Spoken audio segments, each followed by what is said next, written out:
Good morning, everybody. Here we are, back again. And a lot of you folks are new to the show. I hope you heard the introduction. It kind of explains what we do, but just in case you're just tuning in, I'm not just saying this because I want you to listen, but really, we're unique. We're a consumer advocacy show.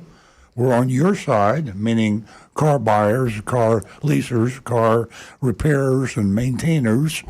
If you're going to spend money with a retail automobile business, meaning independent repair shops or car dealers, you need our help. You truly do. By the way, again, if you're new to the show, we are car dealers on this show. We have a car dealership in North Palm Beach, Florida. We've had one for a long time. I've been a car dealer since 1968. So I've been in the trenches. I've done what the car dealers do that we're talking about. So I've been there. I've done that. I know all the tricks of the trade. I probably developed some of the tricks because I've been in the business since 1968, like I said. So junk fees, bait and switch. I could have written a book on that because I participated back in the day a long time ago. And am I ashamed of it? Yes and no. I'm not ashamed to the extent that I didn't understand what I was doing.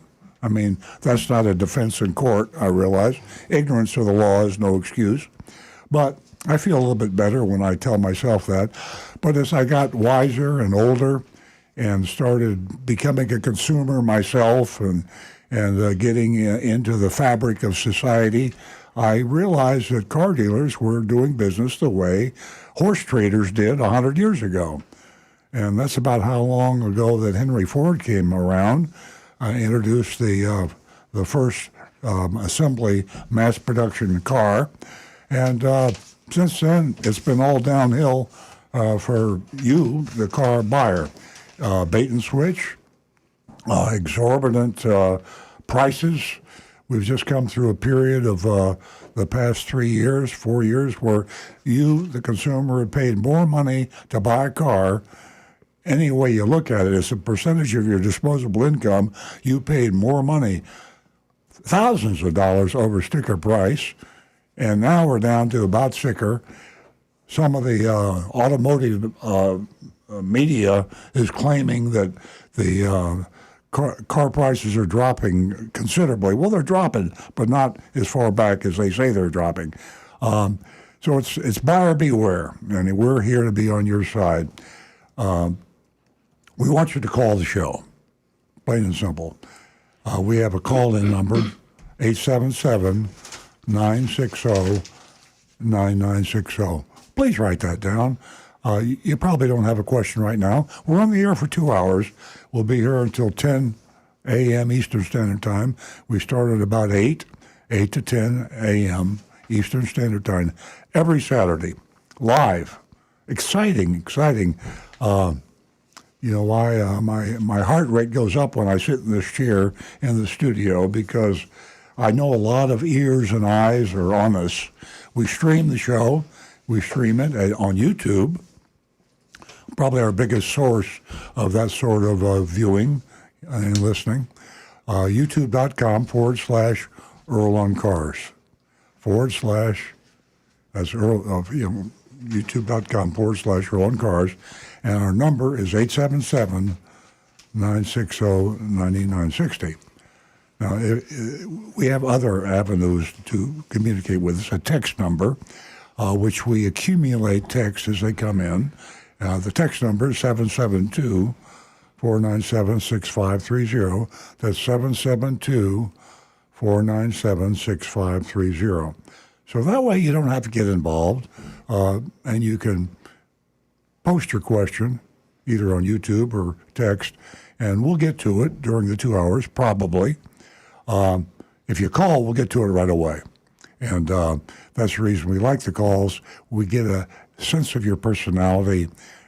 You can't laugh in a text. I mean, you can go LOL or ha-ha, but a hearty laugh on the telephone You know what I'm talking about. It comes through your personality, who you are, how you feel, and how we feel. That's the reason live radio is so exciting, because you never know what's going to happen.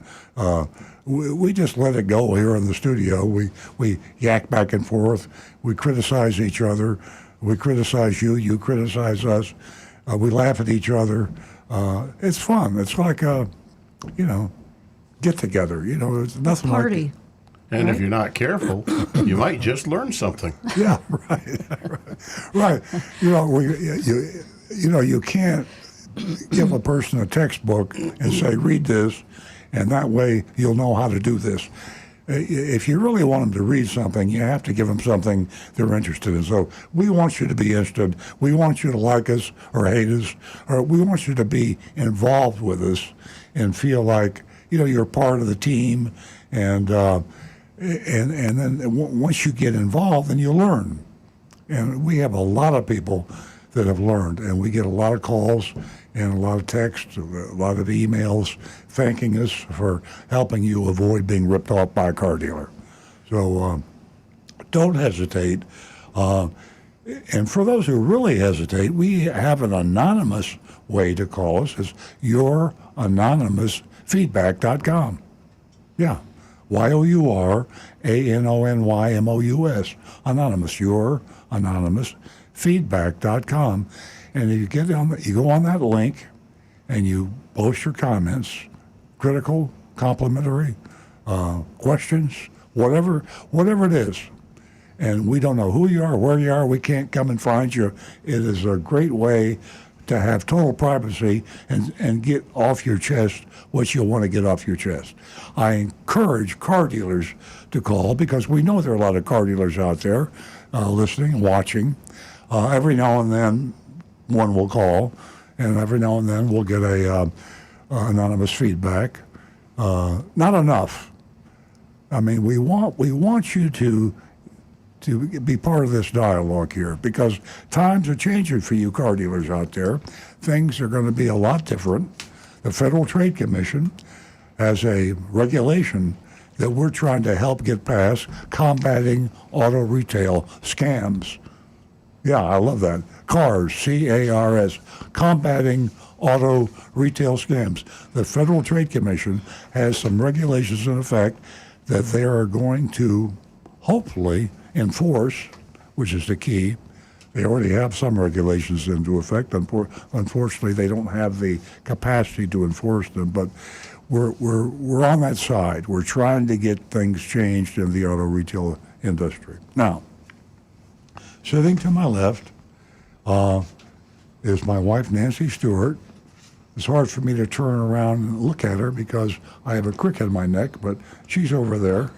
If I swivel my chair, I can see her. And she is our female advocate.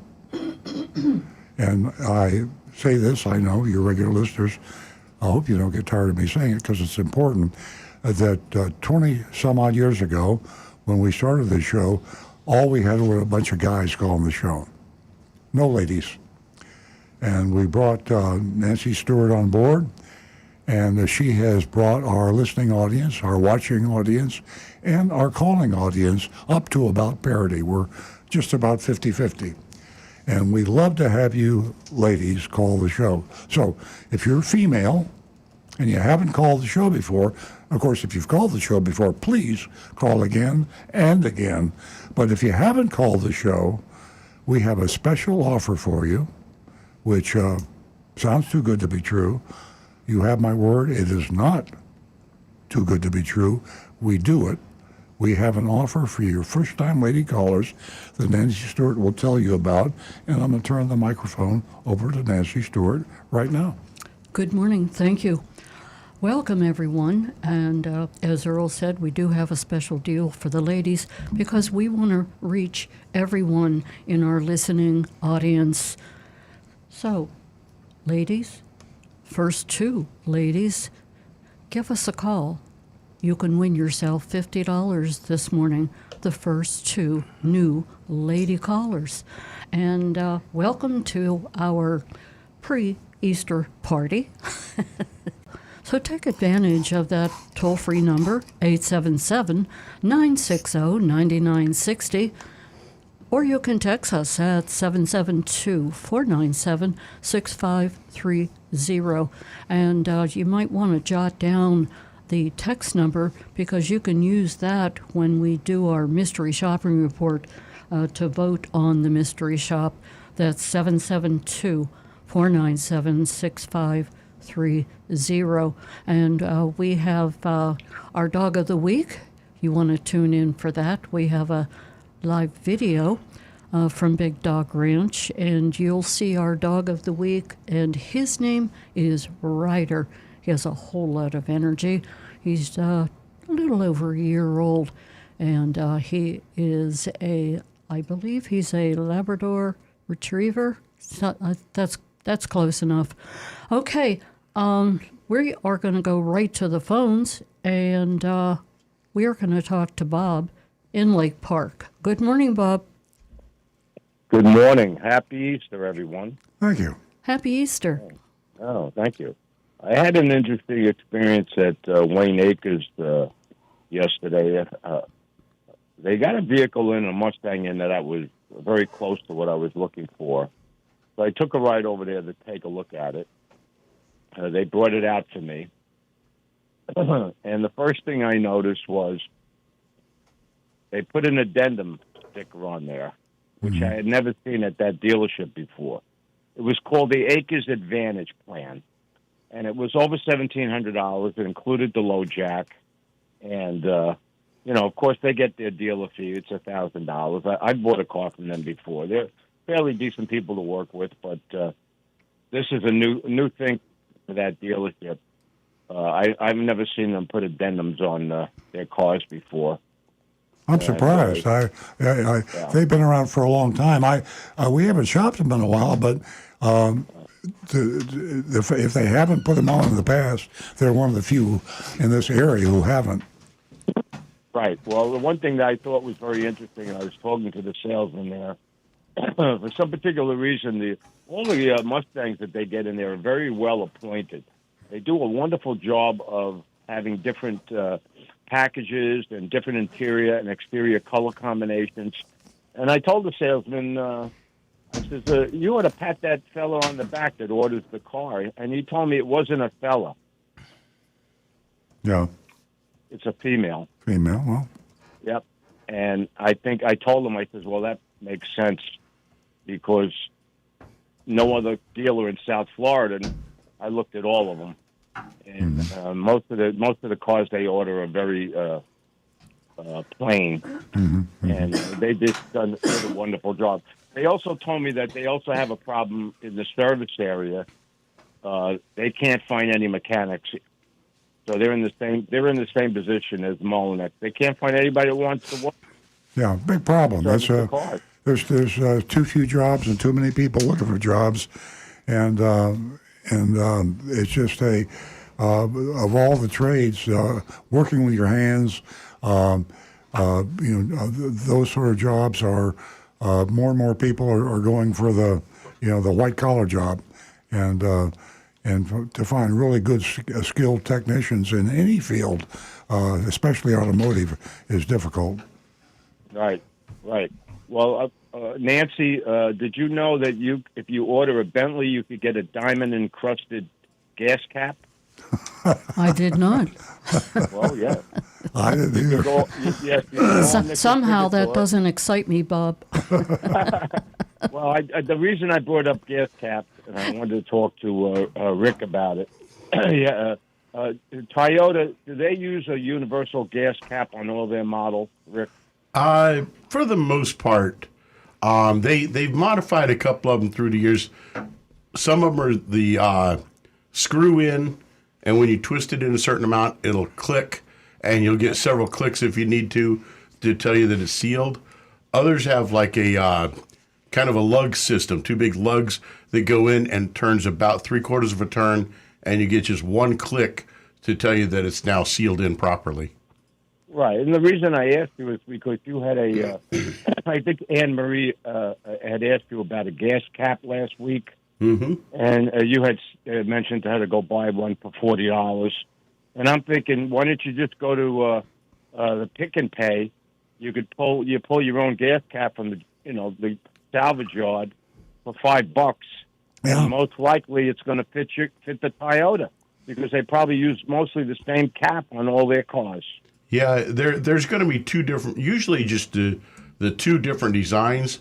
The only drawback with getting them from the junkyards like that, you don't know what condition the gasket or the sealing portion of that cap is actually going to be in.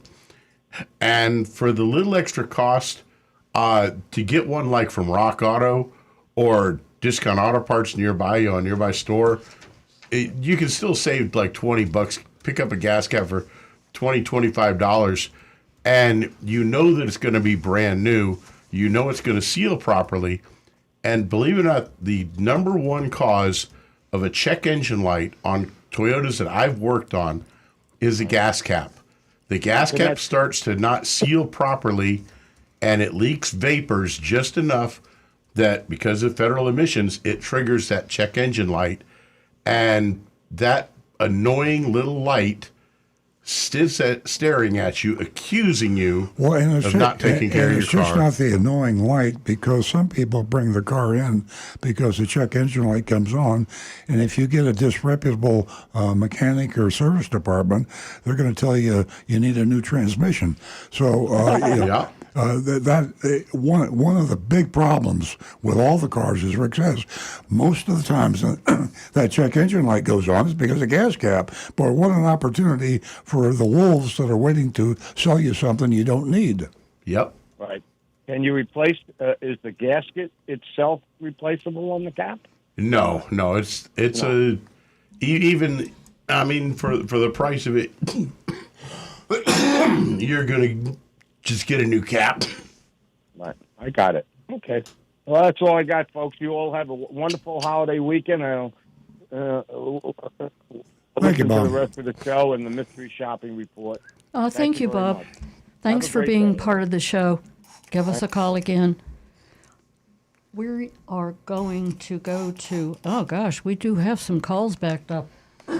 Excuse me. Boy, everybody's got it this morning, huh? Coughing and blowing our noses. Allergies and pollen. There you go. Palm trees and flowers. We're going to go to Paul in Lake Worth. Good morning, Paul. You there, Paul? Good Hi, morning. Hi, this is Paul, actually in Lake Park. Oh, Lake Park. Okay. Okay, I have a 2019 Chevrolet Sonic, and it's I have an extended warranty on that car. It's a 2019. I bought it like 2.5 years ago, and yesterday morning I went to start the car, and it just made tick tick tick tick. Like the sound of a dead battery. Yep. And the battery that I had in it, was only just about a year old. Okay, and it's like the third battery that I've had in that car since I bought it. Okay, so I ended up calling a tow truck. I was going to have it towed to the to where I bought the car, and to the dealership. And the guy in the tow truck saved me a little bit of time by going ahead and just jumping me and sending me on my way to the dealership. And he said, by all means, don't turn the car off at any time, along the way.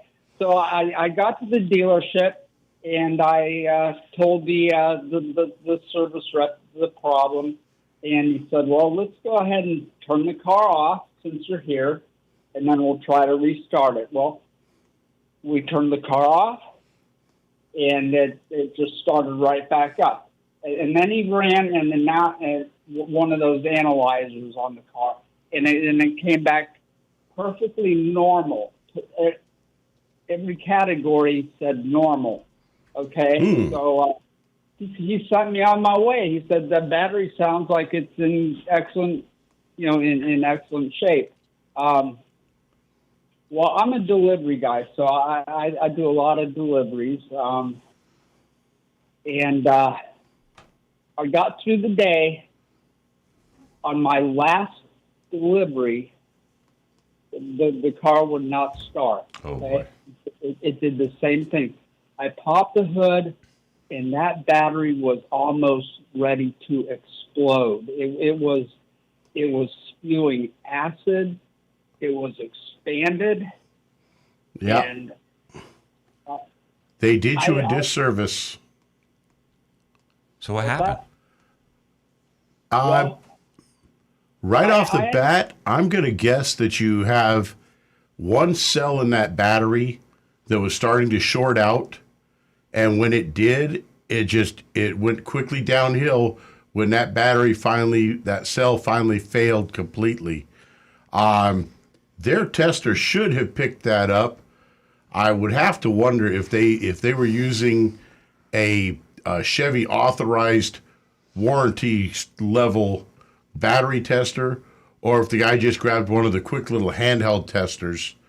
But yeah, he did you a disservice. That battery from your complaint that you had, at the minimum, he should have said, look, let's get it in the shop. Let's check for a parasitic draw, make sure that we don't have something that's drawing it down overnight, and do a comprehensive test on that battery and the charging system. But that really sounds like that battery was just on its last legs. And it can happen that way. I've seen batteries that we get them out of parts department, install it in the car, and it starts up and drives fine. And an hour later, the customer comes back and the battery has failed. It just, unfortunately, sometimes you get a bad one. Yeah. So, do you believe there's anything that could be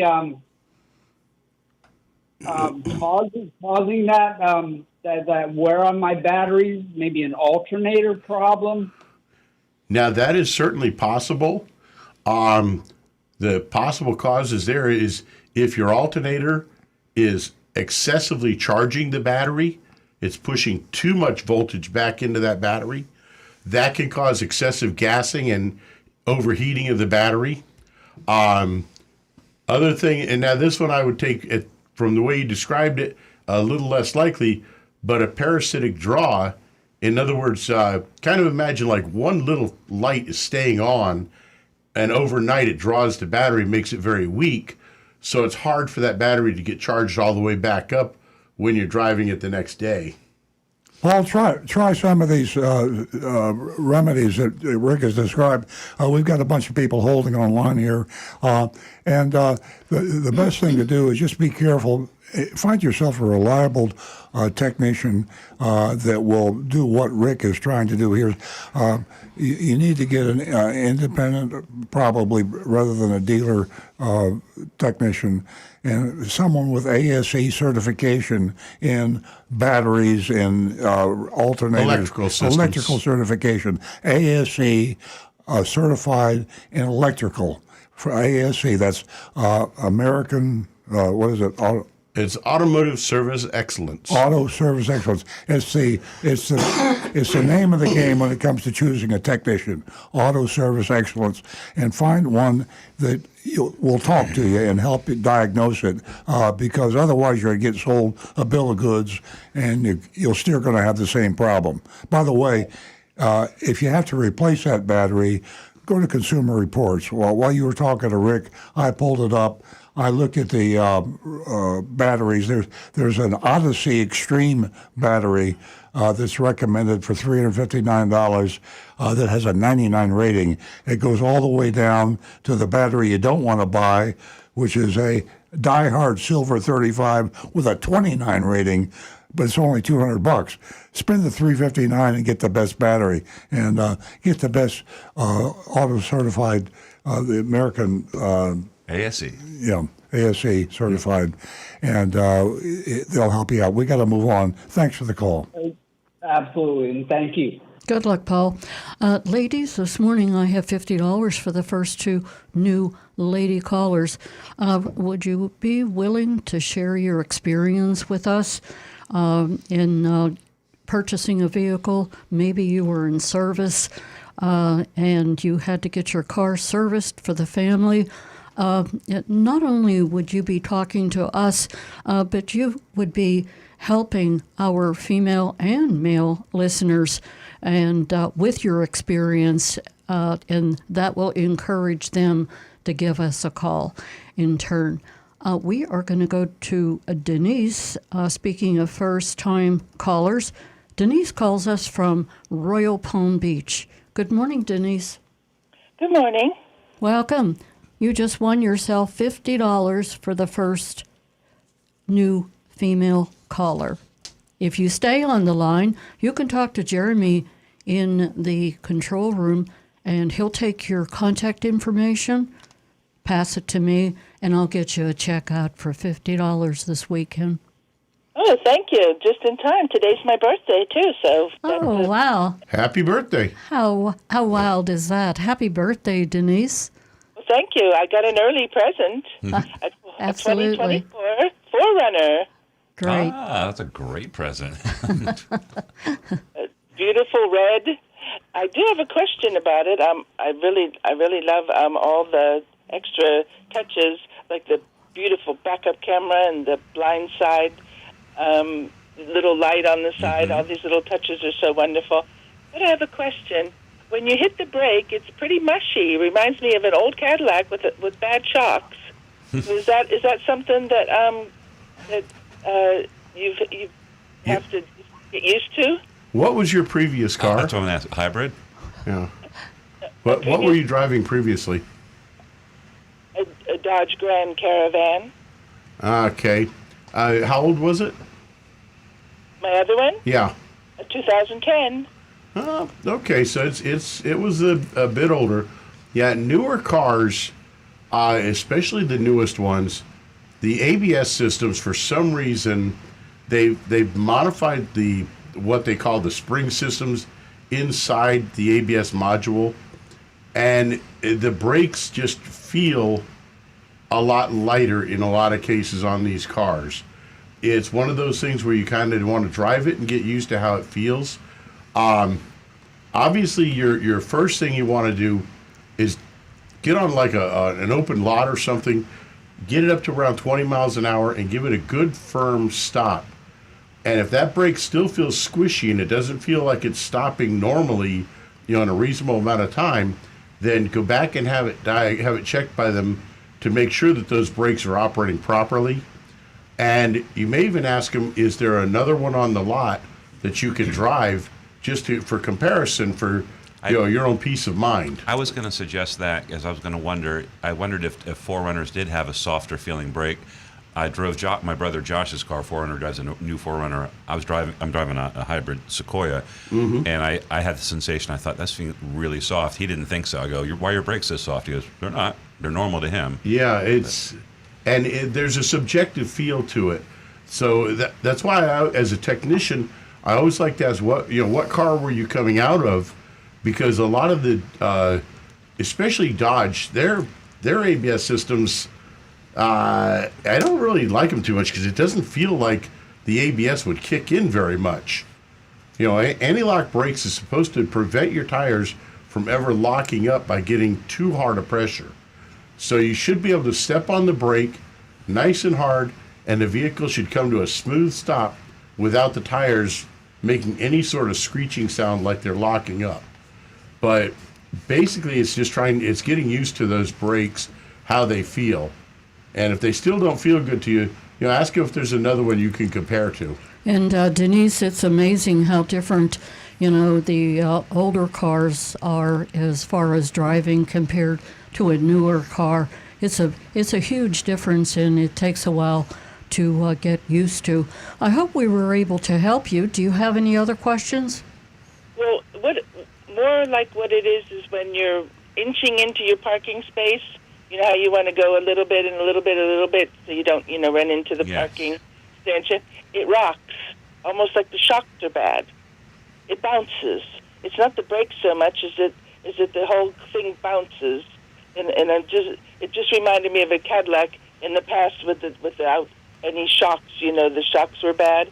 I just was wondering if that was supposed to rock like that. I think driving another one just to make sure you feel comfortable. Yeah. That's not before you drove the one that you bought. Did you test drive this one? Oh yes. Okay. The exact one, or did you order this one? No, this exact one. Oh, okay. I would think that's a good idea. Go to the dealer and see if there's another 4Runner just to drive and feel the brakes and see if there's something markedly different. It sounds like it's just a difference of models, but anything we could be wrong. So that might give you some peace of mind. Yeah, Denise, More driving. I only have 500 miles on it, so that comparison drive that the guys suggested, it's a good idea. That'll clear things up for you. I hope you'll give us a call back and let us know how it went. Oh, I will. Thank you so much. Happy birthday. Okay, happy birthday, and stay on the line. Thank you. You're welcome. 877-960-9960, or you can text us at 772-497-6530. Don't forget your anonymousfeedback.com. We are going to go to Jonathan, who's calling us from Stewart. Good morning, Jonathan.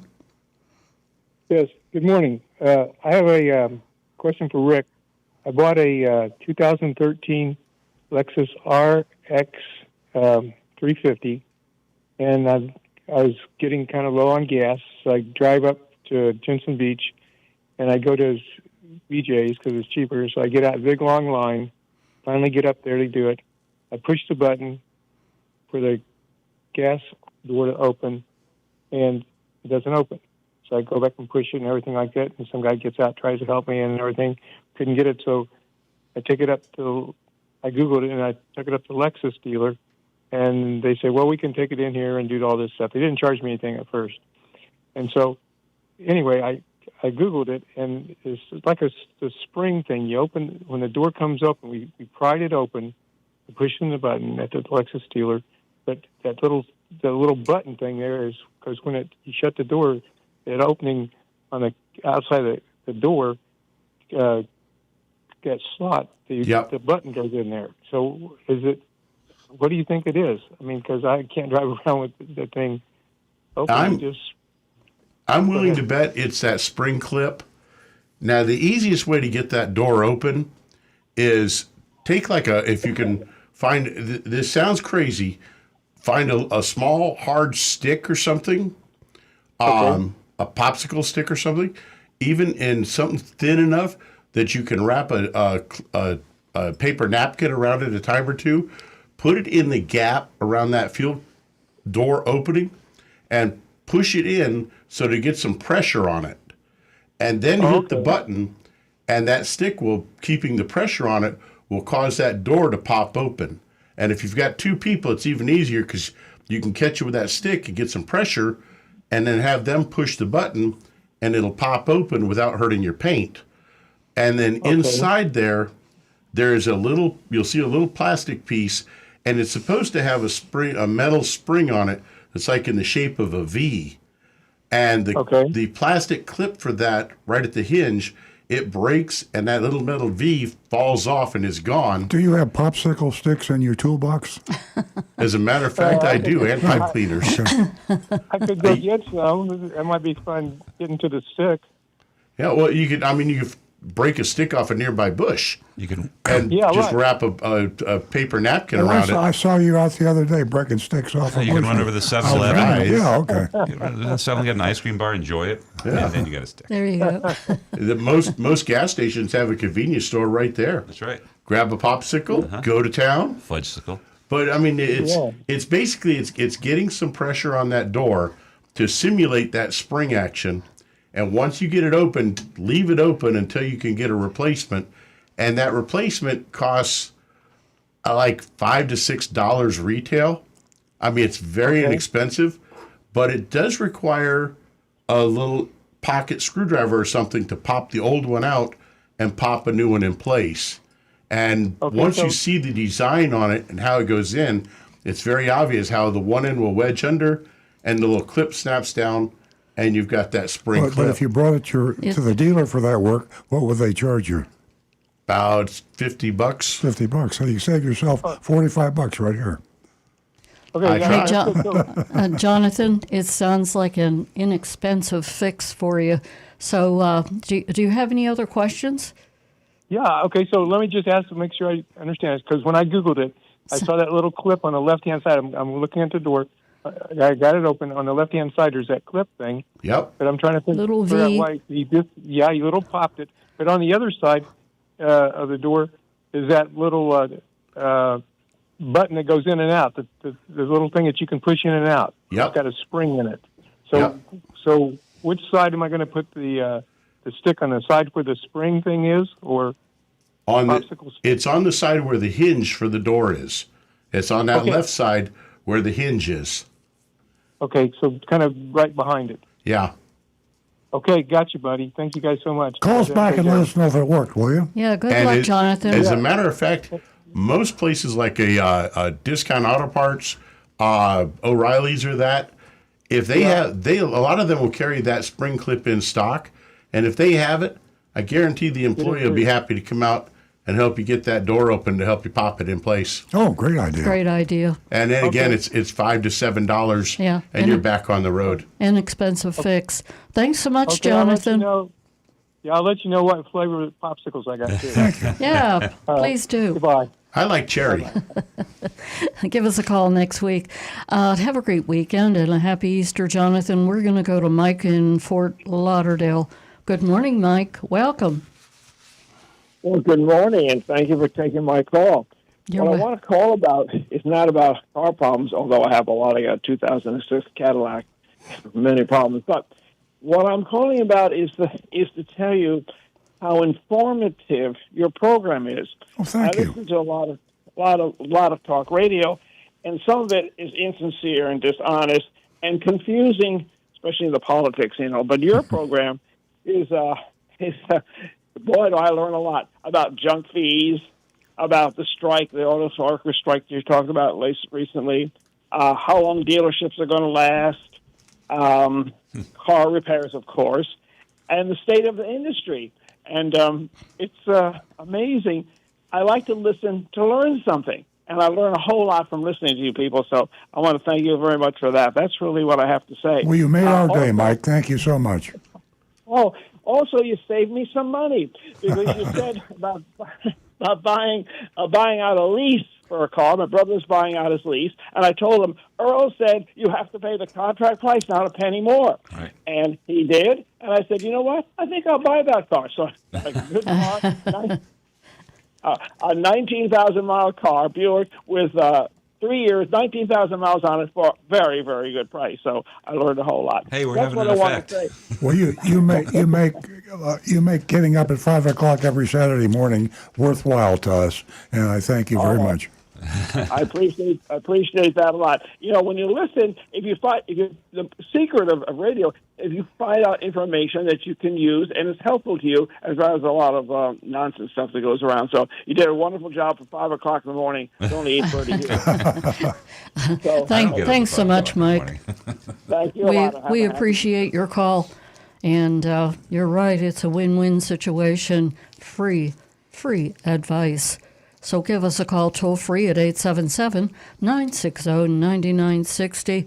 And you can also text us at 772-497-6530. I will mention again that I need one more new female caller. She can win herself $50 this morning just by calling in, maybe sharing her purchasing, servicing experience. And as I said earlier, it will help other listeners that have tuned in to the show. 877-960-9960. We're going to go to Howard, and Howard's calling us from Jupiter. Thank you for calling, Howard. Nice to hear from you. Happy Easter, everybody. Happy Easter. Happy Easter. My question is the seatbelts. My passenger seatbelt works fine. Great. It, passenger gets in, puts it on, takes it off, it goes right up. Mine, it stays down a little bit, and I have to nudge it a little bit, then it goes all the way up. It's a lazy seatbelt. Now, how could that be fixed? Basically, you've got two causes of that. Number one is, well, it's because the driver's side, it's the one that gets used all the time. Your passenger side gets about 50% of use by comparative in most places. So the seatbelt webbing itself, over the years, it's getting dirty, it's getting wet and drying out. And you'll notice that that seatbelt is not nearly as flexible anymore. That webbing material is starting to get stiff. That makes it harder for it to retract in. And the spring that's inside the seatbelt that does that retraction is also getting a little bit weaker over the age. So over the years, it's losing a little bit of its tension. What's the cost to replace a seatbelt? Depending on the vehicle, the part can be anywhere around $150 to $300, sometimes more on certain luxury vehicles or more expensive ones. Labor on that, I'm going to say, is usually going to be about an hour and a half. So figure about $200 to $250 in labor. There should be a lifetime warranty on all seat belts, and when you have a problem, if it's difficult, as Howard describes, when it's difficult to put on, and I go through this all the time, I end up putting my seatbelt on, because that's me. But there are a lot of people that just say to hell with it. And if it weren't for the warning beepers and the buzzers and the rest of it, but why wouldn't the government, the NHTSA, have a lifetime warranty on seatbelt replacement? Well, they don't go lifetime, but seatbelts are covered by federal law under the safety portion of the vehicle. So it's 8 years, 80,000 miles by law for the operation of that seatbelt. Does that include difficulty of putting them on? In the retraction mode, that's kind of a gray area in most cases. We need to investigate that. If the technician words it and the service writer words it properly when they write it up, then that seatbelt can be replaced under warranty. Howard, you want to be our guinea pig on that? We'll try to get your new seatbelt. Absolutely. I'll come in Monday. Okay. Will that be okay? Yeah, ka-ching. Okay. And I get paid by Toyota for that, too. That's great. It's great doing something together with you. There you go. And we have a conspiracy against Toyota live on radio on the air. I think I better be careful, but we'll do our best. Howard, how old is your vehicle and how many miles do you have on it? 2017 Camry. I have the 60,000 miles. Okay, so you're within that 8 year, 80,000 miles. Yes. So should I see you on Monday? Yes.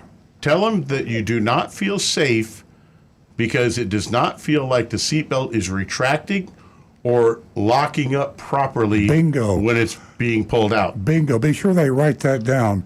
I feel unsafe in the car because, and then describe the problem with the seatbelt. That's the way we got a national recall on dashes on Camrys and other vehicles, which spread to Honda and all the other makes.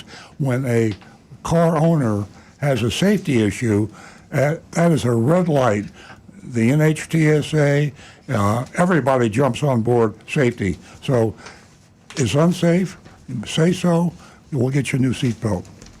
Okay, one thing about 10 years ago, when I bought a car from you, I was driving down from New York, and I was in North Florida, and I got out to get gas, and the seatbelt didn't work at all. So I called you, and you told me, go to a Toyota place, and they'll take care of it. So I went to the first Toyota.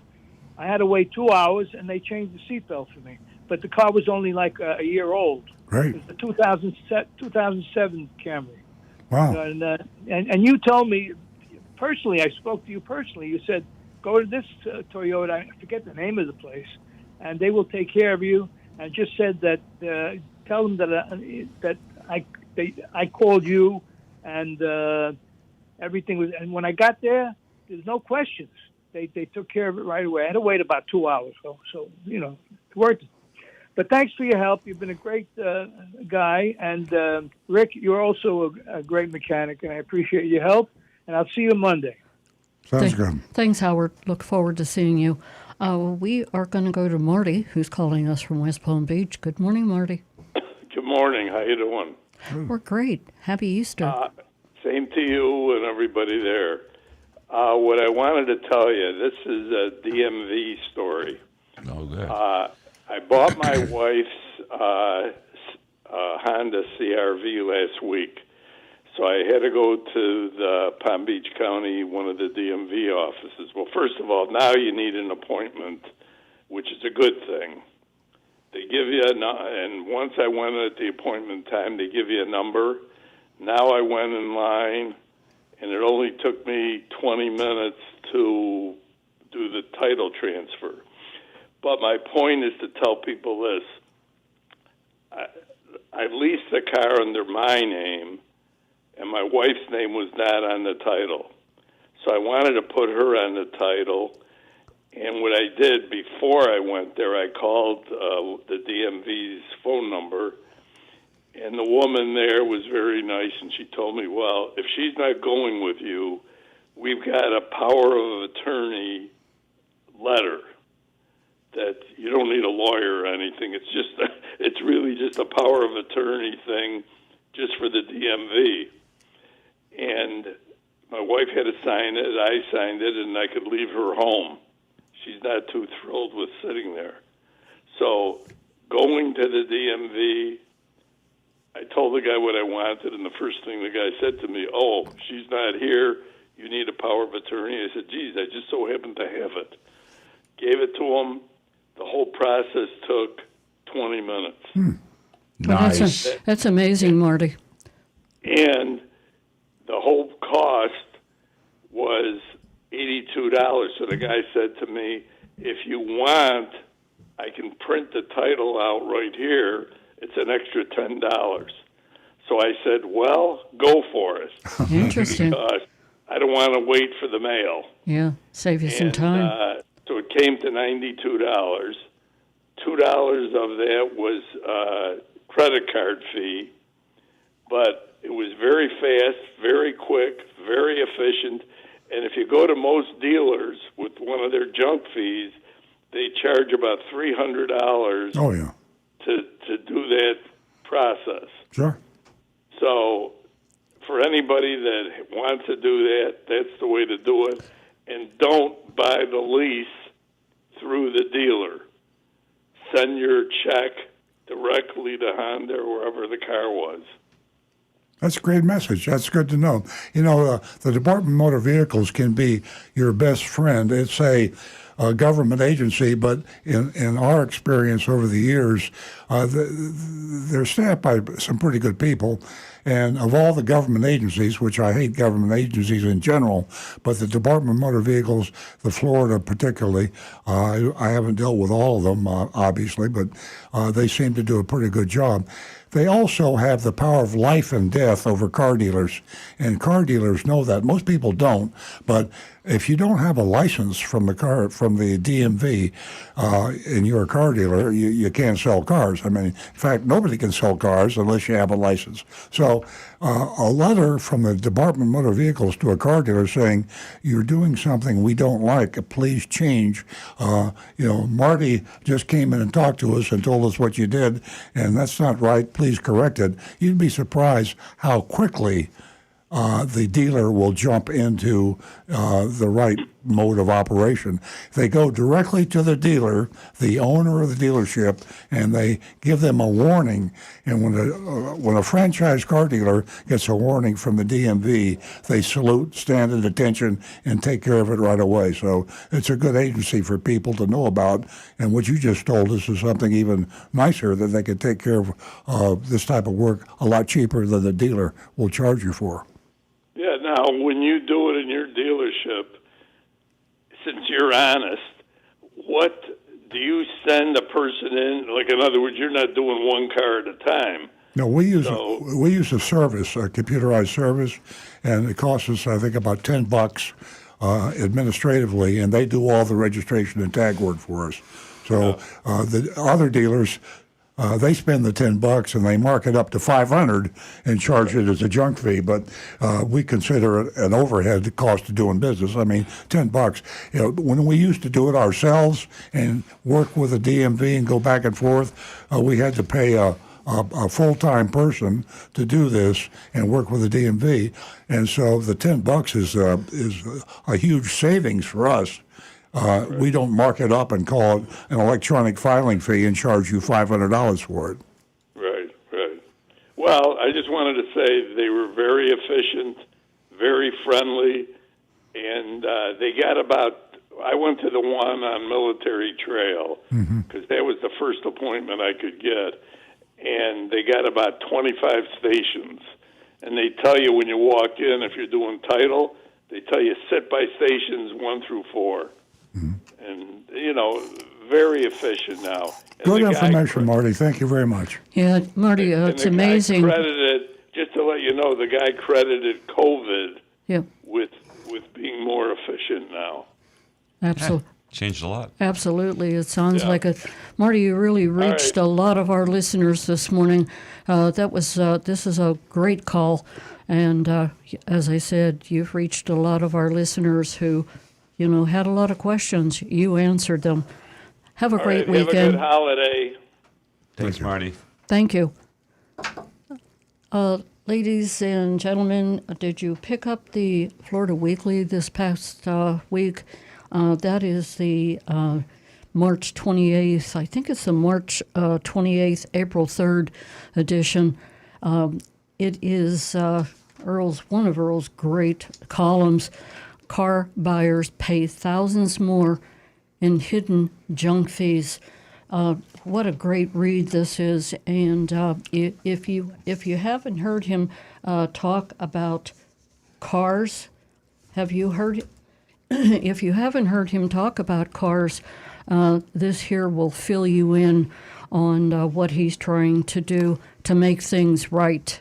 Combat auto retail scams, the Federal Trade Commission new regulation they're trying to get through. There you go. Combating auto retail scams rule, known as CARS. It is a great read. Pick it up. And if you didn't get the Florida Weekly, you can find it in the Hometown News or at Earl on Cars. You can read all of his columns. We're going to go to Frank, who is calling us from Jupiter Farms. Good morning.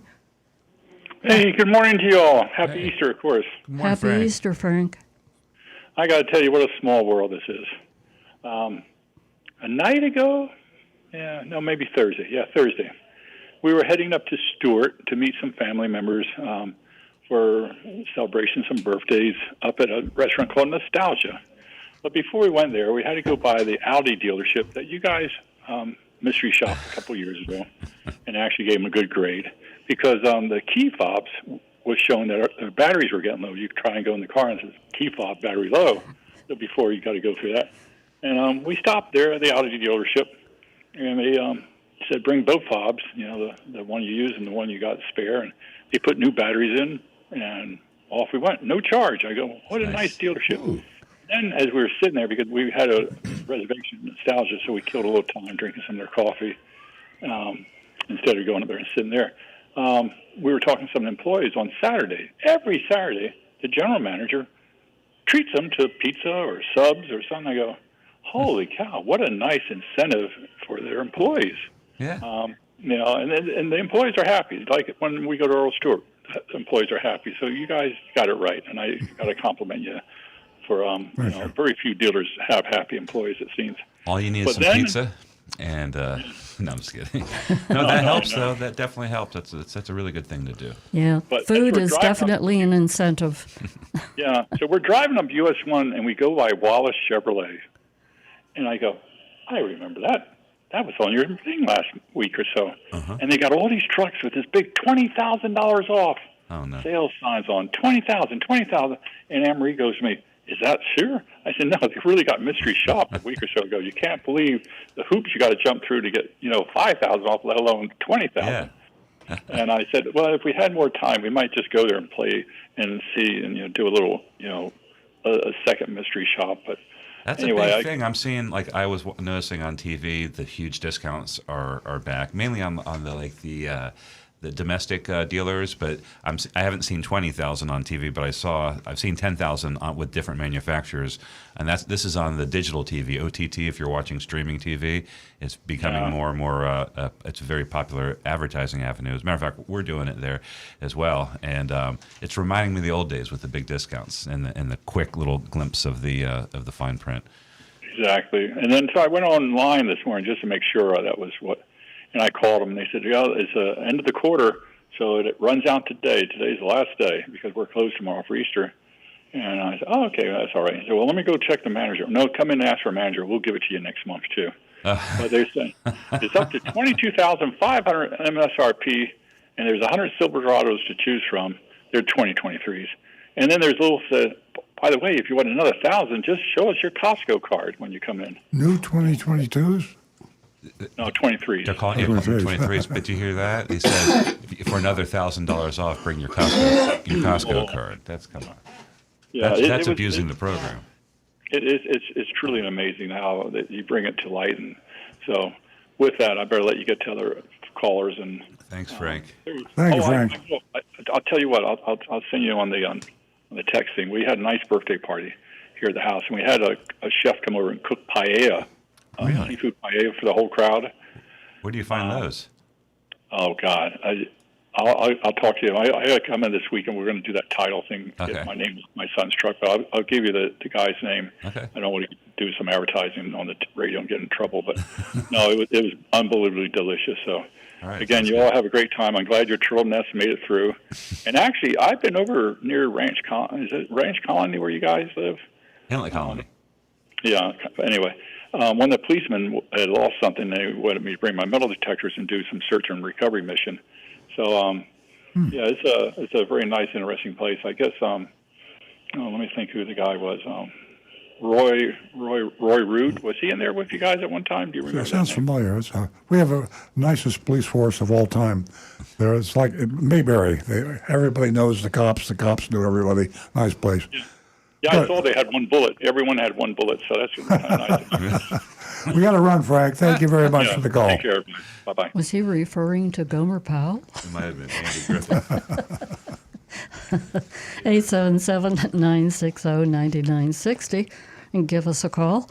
And you can also text us at 772-497-6530. And don't forget your anonymousfeedback.com. We are still in Tennessee doing another mystery shopping report, so you want to stay tuned for that. Now, we can go to text. We can go to YouTubers. I got an exciting one from Anne Marie. Yeah, you had fire in your eyes. No. Because sometimes I think we've made a whole show without getting to a text before when we get really busy, and I feel bad for Anne Marie, who she gets in really early. She says, "Good morning. Baltimore's Francis Scott Key Bridge collapsed Tuesday. The one was struck by a 948-foot-long, heavily loaded container ship. It lost power and steering. Port of Baltimore was the busiest U.S. port for car shipments, having handled over 750,000 vehicles in 2023. Reportedly, GM, Ford, Stellantis, Subaru, Mercedes-Benz used the part of the port that is now bottled up. BMW and Volkswagen also use the port, but they use the Trade Point Atlantic Terminal. It's located at the mouth of the harbor before the fallen bridge. So those manufacturers don't expect any shipping impacts from the disaster. I didn't see Toyota mentioned in the news report that I've read so far, which prompts the question, which ports does Toyota use for importing and exporting the cars here in the U.S.? And number two, will Toyota be impacted by the disaster? Not very heavily. They use, I looked this up, I didn't know, we didn't get any notifications from Toyota, which usually means that probably it's not a big impact. Well, most of our cars are manufactured in the United States. So. Right. And they do impact. They mainly use Baltimore for a small amount of exports. We're exporting cars that we build in the United States out to other countries. It'll probably hurt Japan because Toyota exports Toyotas to Japan. Right. Yeah. From the United States. But it's not a big one. Like a big one on the East Coast is Newark and Jacksonville, and just I guess lucked out. We didn't have a big we're not a big activity at Port of Baltimore.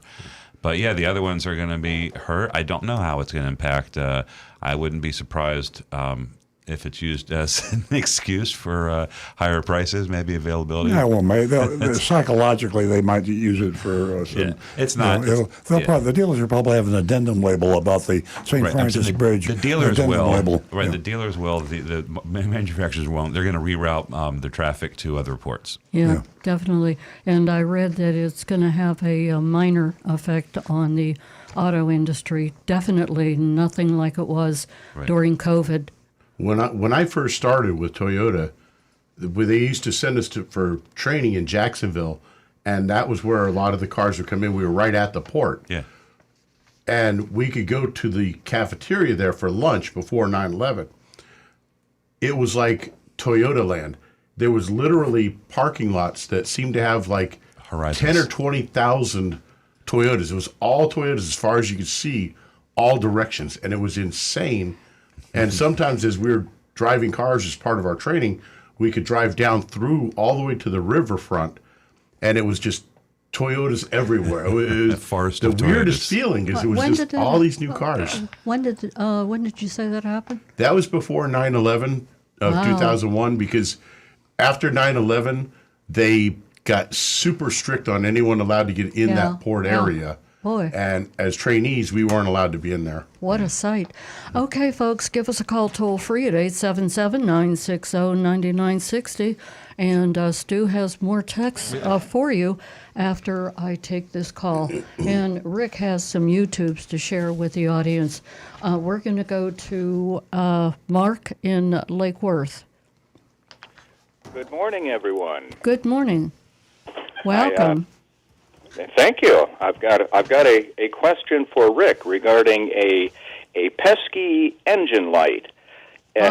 On my 2016 Toyota RAV4, the engine light came on yesterday. I had the code read, and it triggered the fuel cap, which I thought was odd because I actually replaced the fuel cap a week ago, and it was driving fine with the new fuel cap.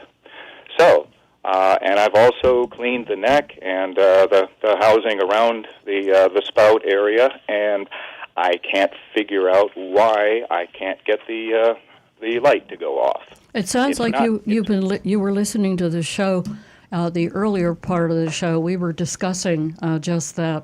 So you most likely have codes P0440, P0441, or 446. That's what I was going to say. And P0456. It's actually P0455. I've got the 55. printout right here. A gross leak.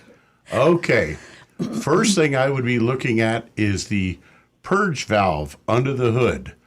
Basically what this one does is when you fill your car with gasoline, the gasoline vapors that are in the tank are not allowed to be let out to the atmosphere. Those are sucked into the charcoal canister, and they're actually stored there in a vapor state.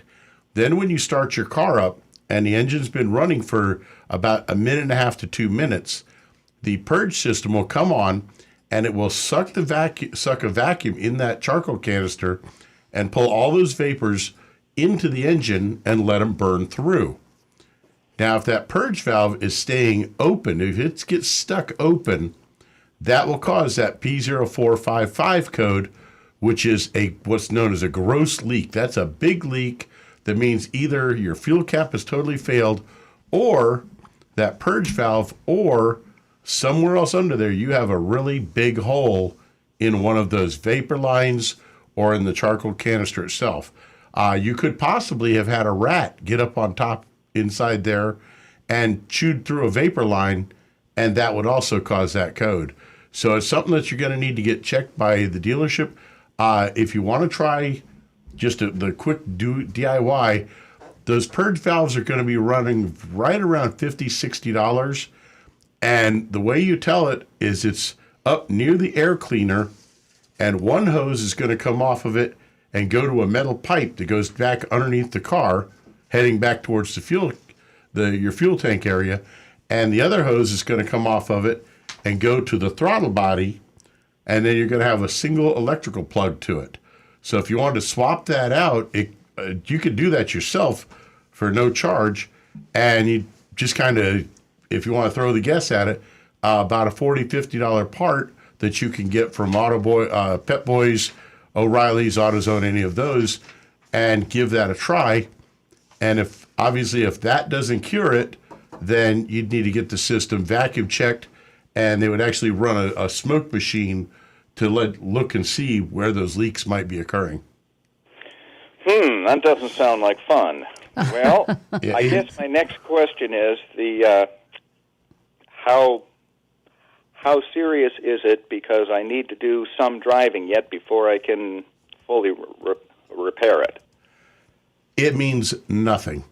The only thing that those codes mean is that if Florida still had an emission state, you wouldn't be able to pass emissions. So you can put some black tape over the red light, and that way it won't bother you anymore. The only other drawback to it is that if something else on the car were to have a problem, some other system, you wouldn't know it because that check engine light is on.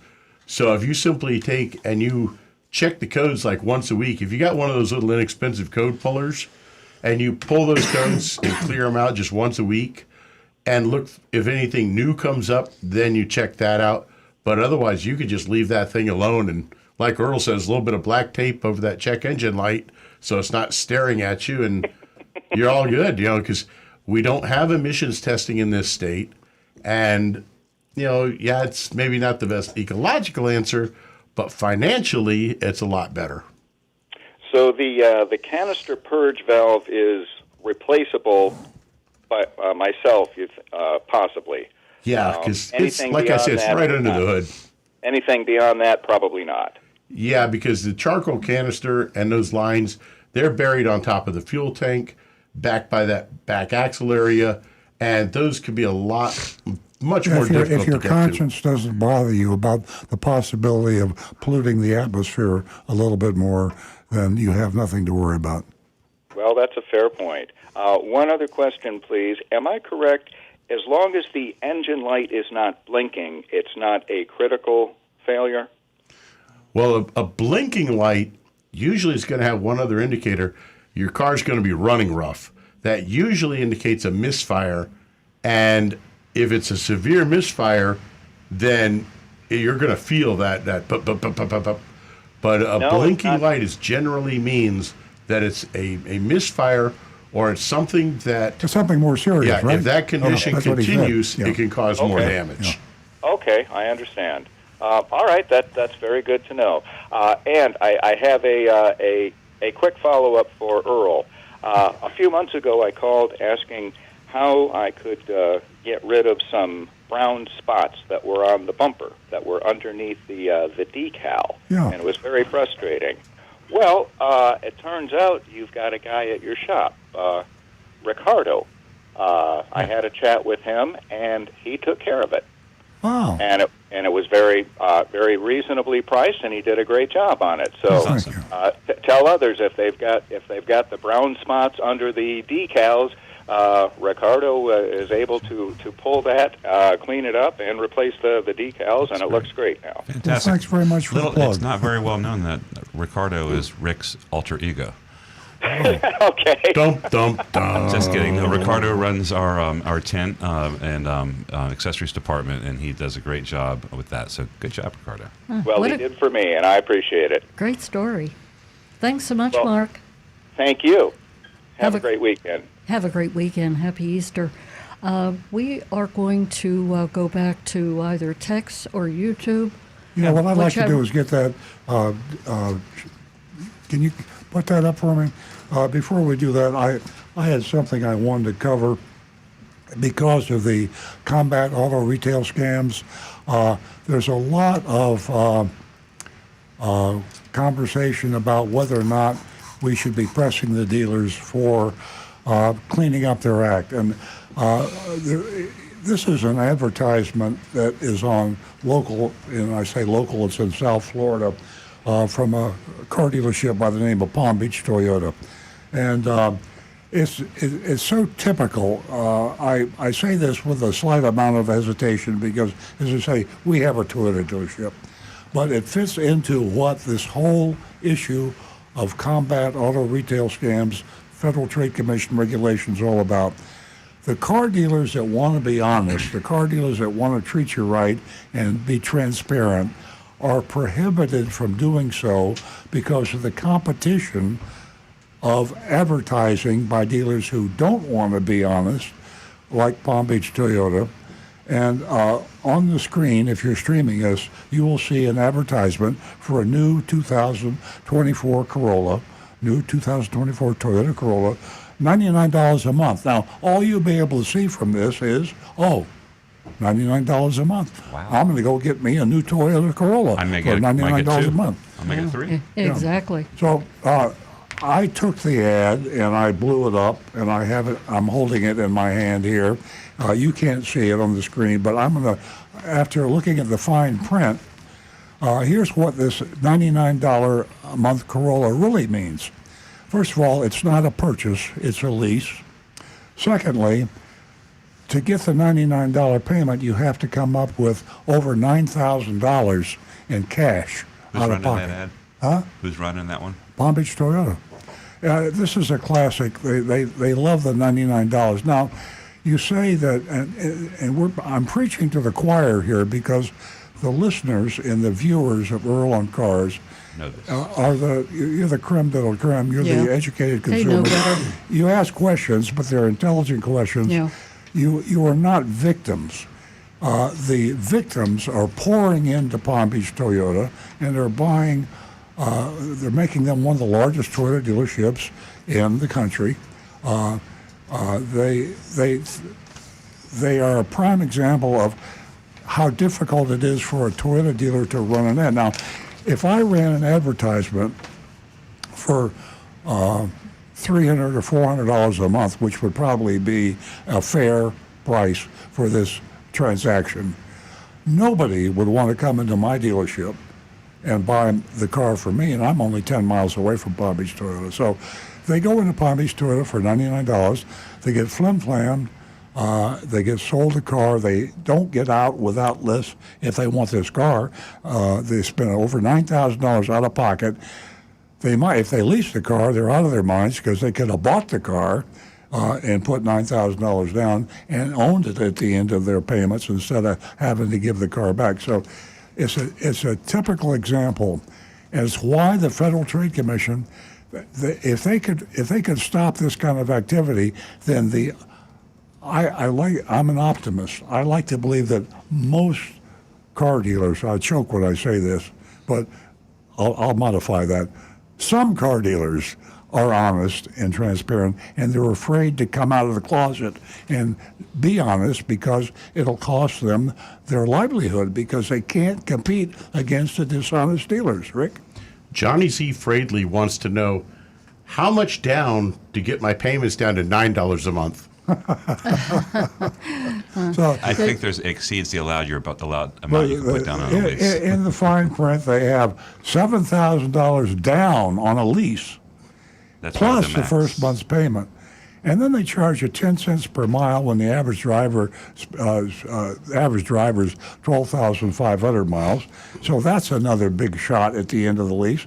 $695 acquisition fee, a dealer fee of $1,000, and there's administrative fees that are undefined, but they're not for tax and tag, so they're probably more junk fees. So you're looking at close to $10,000 out of pocket, and it's all hidden in the fine print, and you don't know about it till you go in the door. So this is why I'm looking for a few honest dealers out there to join me in we call it an amicus. You lawyers will know what I'm talking about. It's a friend of the court appeal to the circuit court in Texas to get the Texas Automobile Dealers Association and the National Automobile Dealers Association to stop their protest against the Federal Trade Commission combat auto retail scams. If we could stop the scams, then the honest dealers would come out of the woodwork and be able to do business and give you a price in an advertisement or a quote that you can actually buy the car for. So you honest dealers out there, contact us. Call me directly. Use anonymous feedback. Text us. Let us know. I'd like to have you join the amicus. I'm paying for the amicus, the acquisition fee with my appeals attorney, and you can come on board for a small fee, like $2,000 or $3,000, and join the amicus. And if we get enough honest dealers out there in the amicus, we can get this Federal Trade Commission regulation passed. That's combating auto retail scams rule, Right. and that's known as CARS. And as often as we saw this ad that Earl just spoke about this week, it just doesn't cease to amaze us that there's so many unsuspecting consumers walking in with one thing on their mind. It works. Lying, bait and switch advertising, cheating, dishonesty pays, because people come in and make Palm Beach Toyota a very large Toyota dealership. But you're not kidding about the dealers out there that do it and feel bad about it. That there's no other way to survive. Yeah. We heard it in our old groups with the Toyota dealers that say, "Hey, what am I supposed to do? I'm going to die if I don't compete." I've got everything I own invested in this car dealership. I have 100 employees or whatever it is. I've been in the business. Maybe my kids are in the business. What am I going to do? Sell out because I can't compete with my dishonest competition? No, I got to play the game, and that's what they do. So if you could just get the rotten dealers out of the picture, then the honest dealers would be able to come out and do business, and that's where we ought to be. That's right. And I'll tell you what, folks, this is extremely important, and things are heating up out there as far as leasing, buying, and there is a lot of unsuspecting consumers just walking into these dealerships like the one Palm Beach Toyota that Earl just mentioned. We are going to take Kevin's call. He's calling us from Buffalo, New York. Good morning, Kevin. Are you there? Yes, I am. With sunny Buffalo here, the daffodils are shining. How nice. I did something a couple of weeks ago that I never did before. I had key lime pie on St. Patrick's Day, but my key lime pie was in Key West, so that's why it tasted so much better. Oh, yeah. Oh, wow. Two questions, or one comment and one question. I have a 2019 Ford Transit van for work, and the map sensor went, and the car started going funky. What is a map sensor, and what does it do? The dealer did fix it, and it works fine now. But two, I couldn't believe a front brake job on a Ford Transit van is $900 by the dealer. There are 10 bolts to get the rotor off on each front wheel. That's really the way they engineered it, but that's the way it goes. Yeah.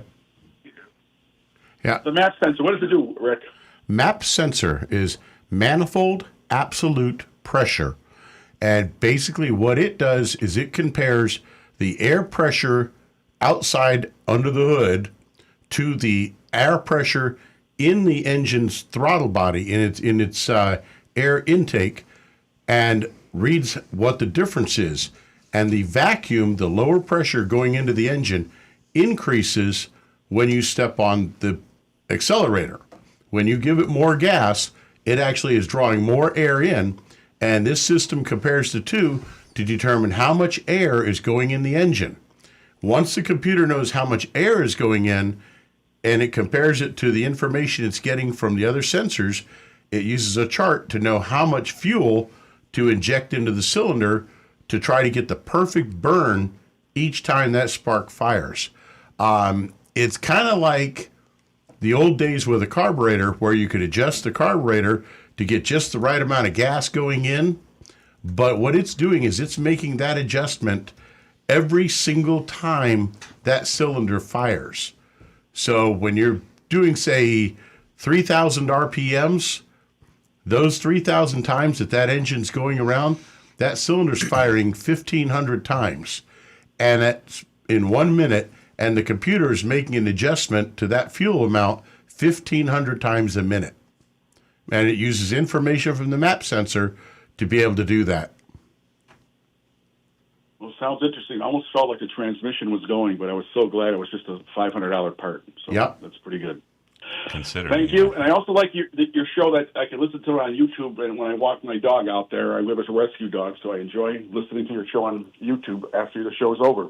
Thank you for your time and enjoy the sunny weather. Thank How's you. the dog like the show?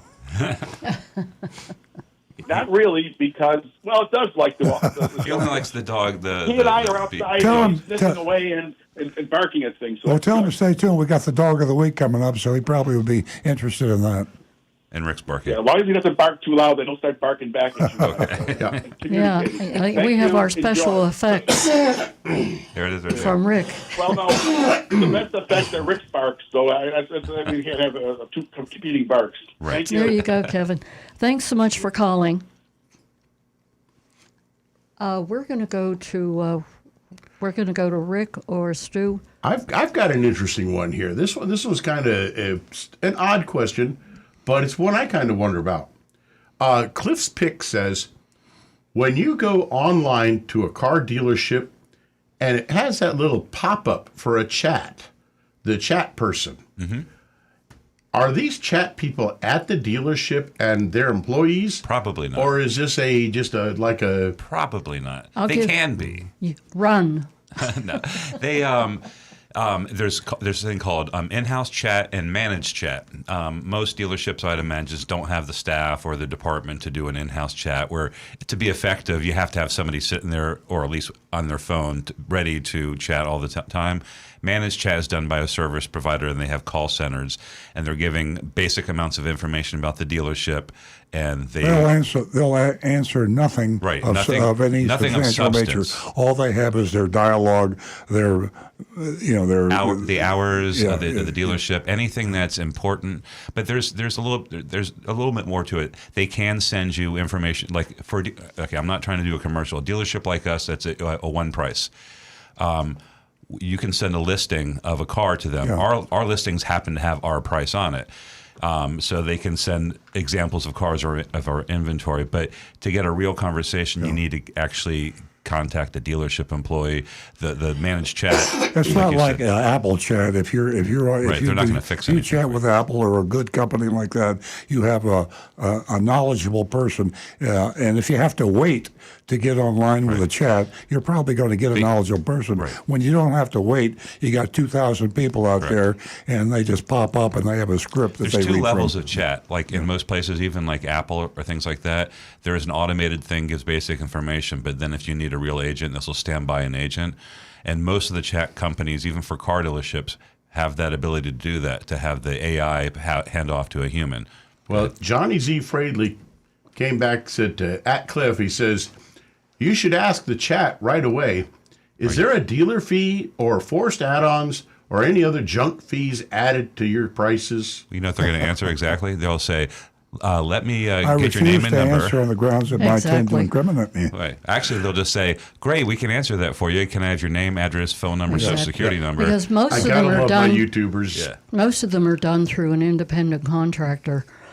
So Stu's absolutely right about that. Yeah. Real quick, Marty texted us real quick. It says 9,000 down. 9,000 down. This is back on the 99 payment. 9,000 down divided by 36 months equals $250 a month. So the 99 month payment is really $349 a month plus tax, fees, etc.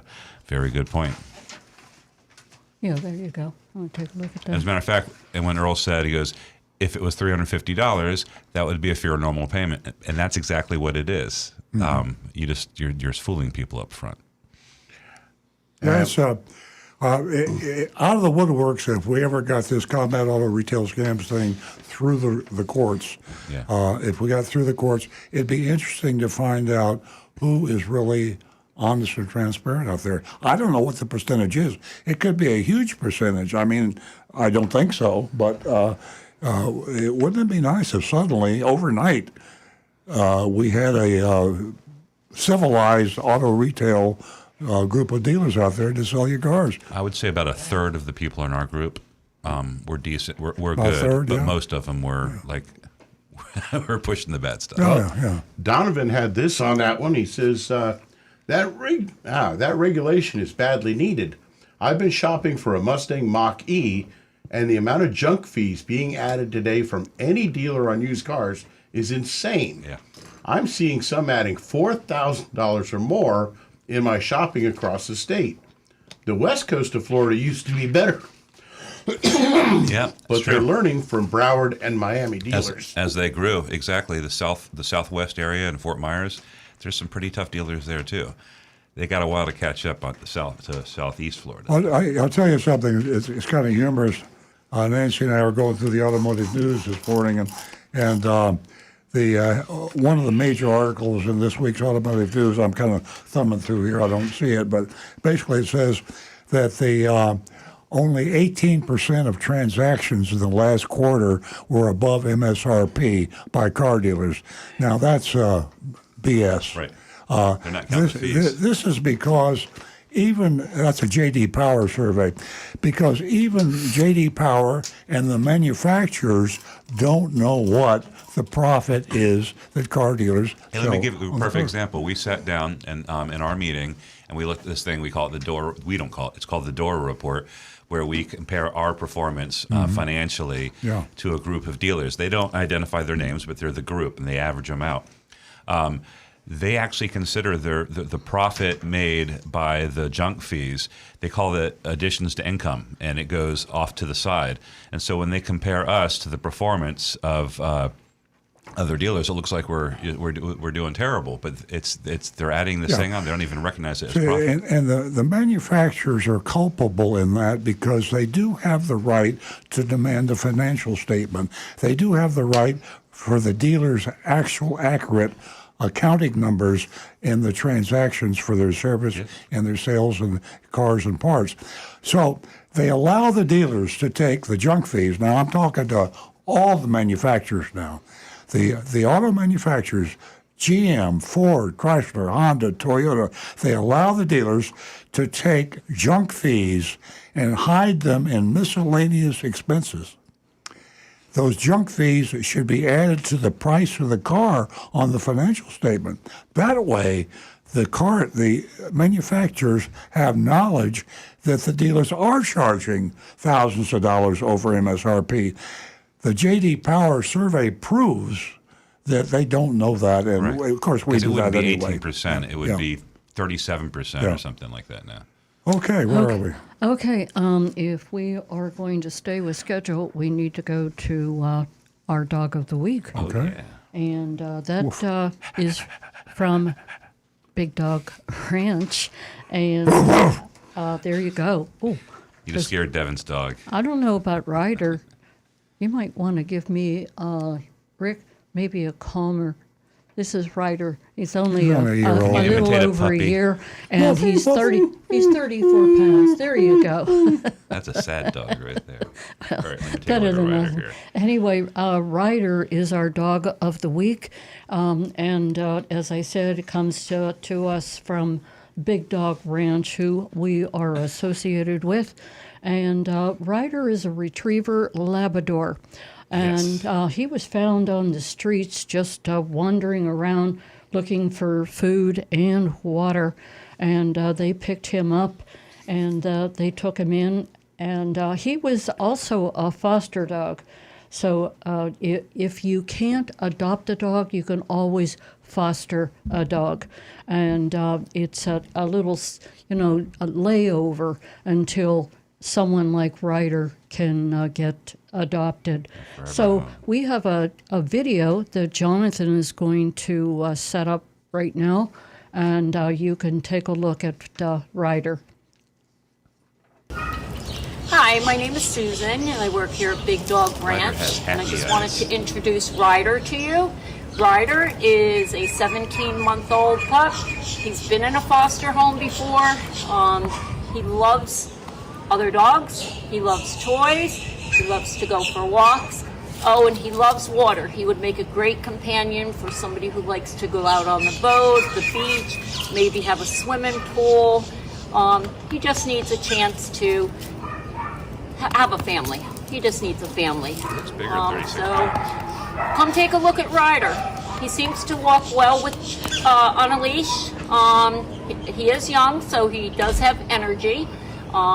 But, they tend to settle down, once they're in a home. So can you give Ryder a chance today? Yes, give Ryder a chance. Ryder looks like how old? He's not much About beyond. a year. He's a puppy. He's very chill for a puppy. Yeah, he's a little over a year. He's 1 year, 1 month, and 3 weeks. So cute. What a beautiful face. Yes. And as I said, he comes to us from Big Dog Ranch. And the dog of the week, the registration fees are paid. And it can save you, Couple $100. Yeah. Yeah, it is $200, and it costs a lot to adopt a dog, and we want to help. So that is Ryder, and you can go to Big Dog Ranch Rescue, and you can take a look at Ryder and all the other dog sets, www.bdrr.org. Earl? Let me address that $200. It sounds like Big Dog Ranch is making money. They're not making money. The adoption fee serves two reasons. First of all, it goes into the coffers to be able to provide for more facilities for more dogs and adopt more dogs. Mm-hmm. Also, if you give dogs away free, so to speak, if you just say, come in and grab a dog and go home, what you end up with is a lot of people that come in and they, on a whim, maybe they had a couple of beers and say, hey, let's go get a dog. And then 2 days later, they say the dog just went on the carpet, and they leave it by the side of the road. You'd be surprised the people that go into shelters and pick up a dog on an emotional whim and then decide they don't want the dog and they release the dog. Right. Or maybe if they do keep the dog might be better off if they didn't keep him because they don't take care of him. If you have to pay $200, and also, Big Dog Ranch Rescue does a thorough investigation of you. Right. I have some very important information. Yes. Very relevant. Okay. I'm very excited to share it. Okay. The adoption, this is from Big Dog, and we've never said this, but it's very simple. Adoption fees are based on the dog's age, breed, and length of stay, and this is what is included. This is what's going. The veterinary exam is $60. The spay and neuter surgery is $400 to $600. Oh.